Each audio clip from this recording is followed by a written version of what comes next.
तो last video में हम देख रहे थे कि कोई भी ऐसी एक्टिविटी जिसमें कि प्रेजेंट की कंटिन्यूअस होने के साथ साथ अगर एक टाइम जुड़ा हुआ है तो आपने देखा था वो एक्टिविटी प्रेजेंट की कंटिन्यूअस ना रहकर वो प्रेजेंट के परफेक्ट कंटिन्यूअस में चली जाती है। लिखे हुए एग्जांपल को हम देखेंगे कि आई एम टीचिंग इंग्लिश का मतलब ये हुआ, जैसे ही मैंने इसमें देखा एक हेल्पिंग वर्ब के साथ वर्ब की आईएनजी फॉर्म जुड़ी हुई है तो मुझे लगा कि ये काम स्पीकर तब कर रहा है, सब्जेक्ट तब कर रहा है जब इस काम को ये बोल रहा है, मतलब कि करते हुए इस काम को बोलना प्रेजेंट कंटिन्यूअस। लेकिन अगर मैं यहीं पर बोल दूं कि मैं 1 घंटे से इंग्लिश पढ़ा रहा हूं तो आपने कहा कि आप अभी भी पढ़ा रहे हैं और 1 घंटे से पढ़ा रहे हैं, मतलब काम का जो है 1 घंटा कंप्लीट कर चुके हैं। कंप्लीट करने की वजह से इंग्लिश ग्रामर में उस चीज को परफेक्ट टेंस में चला जाएगा, तो वो हुआ परफेक्ट। और अभी भी आप किसी काम को कर रहे हैं इसलिए मैंने उसको लिखा कंटिन्यूअस, तो पूरा टेंस मेरे सामने निकल कर आया परफेक्ट कंटिन्यूअस। परफेक्ट का कंटिन्यूअस। तो आपने कहा प्रेजेंट की बात चल रही है इसलिए सर ये बना प्रेजेंट परफेक्ट कंटिन्यूअस। मैंने क्या कहा कि आई एम टीचिंग इंग्लिश, मैं इंग्लिश पढ़ा रहा हूँ, प्रेजेंट का कंटिन्यूअस है। जबकि मैं 1 घंटे से इंग्लिश पढ़ा रहा हूँ इसका मतलब ये है कि मैं अभी भी पढ़ा रहा हूँ और 1 घंटा कंप्लीट कर चुका हूँ। कंप्लीट को मैंने बोला परफेक्ट और अभी भी पढ़ा रहा हूँ इसलिए मैंने बोला कंटिन्यूअस, तो पूरा बना परफेक्ट कंटिन्यूअस। और प्रेजेंट की बात चल रही है इसलिए प्रेजेंट कंटिन्यूअस। तो सीधी सी बात मुझे अब ये बोलना है कि कभी भी प्रेजेंट के कंटिन्यूअस टेंस में टाइम का यूज करते नहीं है। किसका यूज नहीं करते हैं? टाइम का। क्यों नहीं करते हैं?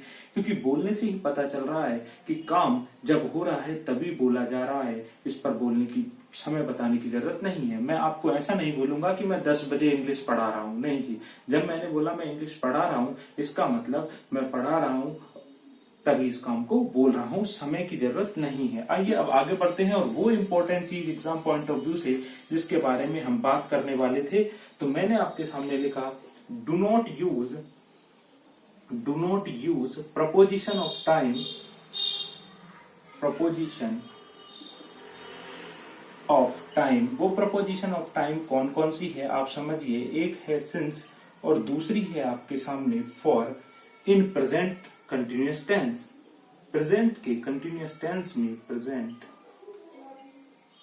कंटिन्यूअस टेंस मैंने आपके सामने ये बोलना चाहा है कि प्रपोजिशन सिंस या फॉर को कभी भी प्रेजेंट के कंटिन्यूअस टेंस में यूज नहीं करना है। तो फिर अगर ऐसा लिखा हुआ आ जाता है एग्जाम में तो मैं क्या करूंगा, आइए जरा देखते हैं। जैसे फॉर एग्जाम्पल मैंने आपके सामने लिखा आई एम टीचिंग इंग्लिश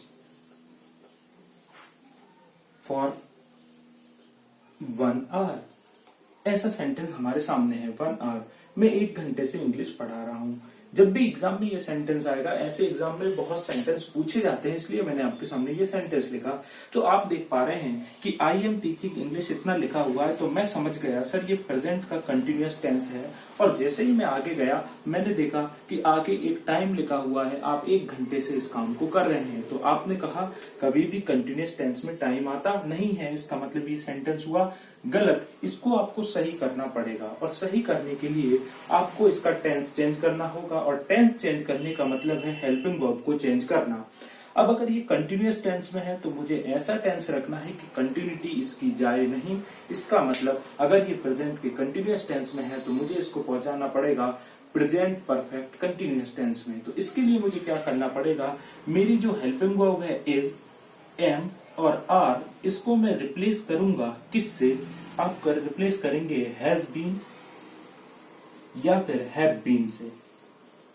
ऐसा हम क्यों करते हैं ये मैं आपको बताऊंगा प्रेजेंट परफेक्ट कंटिन्यूअस टेंस पढ़ते समय। अभी बड़े ही आसान शब्दों में एग्जाम पॉइंट ऑफ व्यू से एक ही रूल बता रहा हूं जो प्रेजेंट के कंटिन्यूअस टेंस में आता है। वो क्या कि कभी भी प्रपोजिशन सिंस फॉर दिख जाने पर इज एम आर को रिप्लेस करेंगे या तो हैज बीन के साथ या फिर हैव बीन के साथ। हैज बीन कहाँ लगेगा? जहां पर अगर पहले से इज लगा है तो उसकी जगह आप हैज बीन लगा देंगे और अगर एम या आर है तो उनकी जगह हैव बीन लगा देंगे, क्योंकि ये प्लूरल हेल्पिंग वर्ब है और इज एक सिंगुलर हेल्पिंग वर्ब है।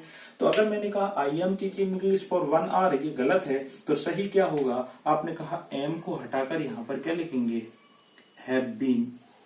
I have been teaching English for 1 hour. This is the correct expression. 1 घंटे से इंग्लिश पढ़ा रहे हैं ये बताने के लिए प्रेजेंट परफेक्ट कंटिन्यूअस टेंस का यूज करना होगा। आइए कुछ और एग्जांपल्स से इसको और अच्छे से समझने की कोशिश करते हैं।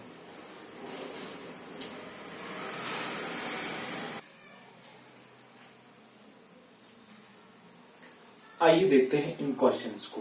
अब बड़ी ही आसानी से आप देखिए कैसे एग्जाम में आने वाले क्वेश्चंस को आसानी से सॉल्व कर सकते हैं। They are demanding their wages since January. वे अपने वेजेस या भत्तों का कब से डिमांड कर रहे हैं? आपने कहा जनवरी से। कोई भी स्टूडेंट अगर इनको हिंदी में कन्वर्ट करता है तो वो हमेशा एग्जाम में गलतियां कर देगा। क्यों? क्योंकि अगर आप इसको हिंदी में कन्वर्ट करते हैं तो ये सेंटेंस बिल्कुल सही पाया जाता है। आइए अब एनालिसिस करते हैं और देखते हैं किस प्रकार सेंटेंस को सॉल्व करने का अप्रोच हमारा होना चाहिए। सबसे पहले आप देखेंगे दे सेंटेंस का एक सब्जेक्ट हो सकता है। आपने कहा बिल्कुल सही। क्या दे के साथ आर लग सकता है? आपके दिमाग में आया प्रेजेंट के कंटिन्यूअस में दे के साथ आर लग सकता है। इसका मतलब ये हेल्पिंग वर्ब दे के साथ बिल्कुल सही है। आपने कहा इज एम आर जब भी हेल्पिंग वर्ब हो जाती है क्या उनके साथ कौन सी फॉर्म? आपने कहा वर्ब की आईएनजी फॉर्म। तो दे आर डिमांडिंग, यहां तक भी सेंटेंस बिल्कुल सही था। तो आपने कहा ये वर्ब और उसकी आईएनजी फॉर्म बिल्कुल सही हुआ।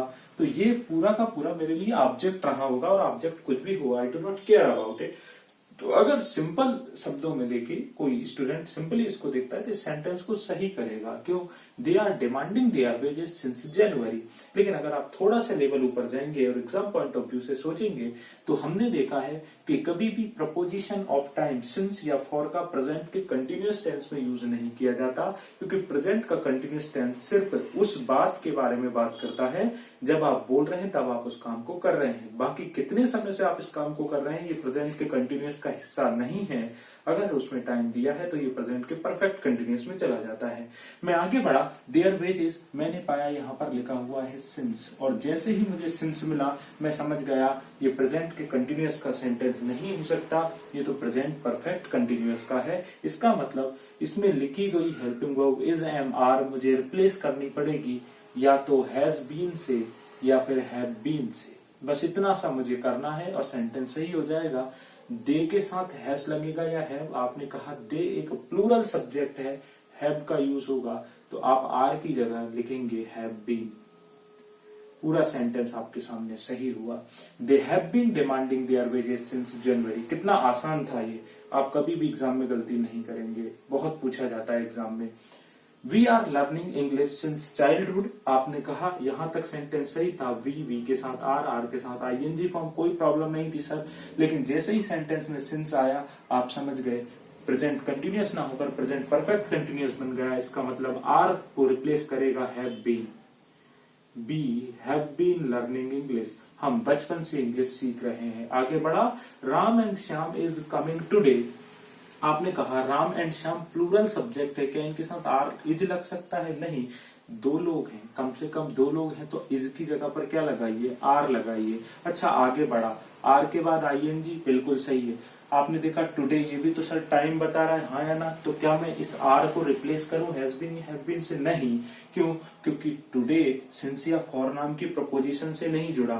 सिंस या फॉर स्टार्टिंग पॉइंट बताते हैं किसी काम को, ये तो टुडे बता रहे कि आज आ रहे हैं, कोई भी गलती नहीं है। प्रेजेंट के कंटिन्यूअस में आएगा, इज की जगह आर लगेगा। आगे बढ़ते हैं, my father is doing this business since 1978। आपने कहा बड़ी आसानी से, अब डायरेक्ट हम बात कर रहे हैं सिंस है तो इज नहीं लगेगा। इज जब भी होगा तो हैज बीन से रिप्लेस करेंगे और इज के अलावा कुछ भी होगा तो हैव बीन से रिप्लेस करेंगे। तो माई फादर हैज बीन,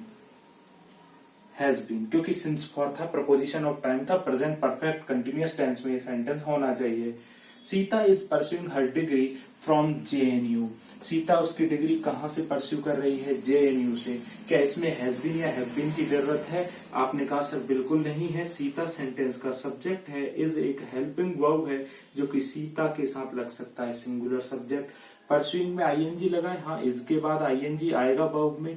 इसमें सिंस या फॉर का यूज हुआ है क्या? आपने कहा नहीं हुआ। इसका मतलब प्रेजेंट का कंटिन्यूअस टेंस बिल्कुल सही है। They has been trying since last week. आपने कहा सिंस फॉर लगा हुआ है, यहाँ पर भी हैज बीन लगा हुआ है, सही हो सकता है सेंटेंस। लेकिन क्या दे के साथ हैज बीन लगेगा? आपने कहा दे हैव बीन। बाकी सेंटेंस सही है, इज एम आर का यूज नहीं हुआ क्योंकि सिंस फॉर लगा हुआ है। अगला, I am waiting for you since morning. मैं आपका कब से इंतजार कर रहा हूं। आपने कहा मॉर्निंग से, एक समय दिया है, सिंस फॉर का यूज हुआ है, कंटिन्यूअस टेंस में नहीं होगा। आपने कहा आई एम वेटिंग नहीं होगा, आई हैव बीन वेटिंग होगा। आसानी से समझ पा रहे होंगे। We are planning for picnic for 4 hours। हम पिकनिक के लिए प्लान कर रहे हैं कब से, फॉर आवर्स, फॉर मतलब 4 है, यहाँ पर हम 4 घंटे से, सिंस या फॉर वाला टाइम लगा हुआ है, आपने कहा हाँ या ना। प्रेजेंट का कंटिन्यूअस टेंस नहीं होगा, प्रेजेंट परफेक्ट होगा, आर नहीं होगा, यहाँ पर क्या होना चाहिए था, हैव बीन। तो ये थे आपके प्रेजेंट के कंटिन्यूअस से एग्जाम में पूछी जाने वाली एक बहुत ही सिंपल चीज, जो अगर आपको पता है तो कभी भी आप इन सेंटेंसेस को गलत नहीं करेंगे। उम्मीद करता हूं आपको ये समझ आया होगा, काफी सारे क्वेश्चंस भी आप लगा चुके हैं। मिलते हैं नेक्स्ट वीडियो लेक्चर में इसी उत्साह उमंग के साथ, और सीखने के लिए हमेशा रहिए तैयार। Thank you so much.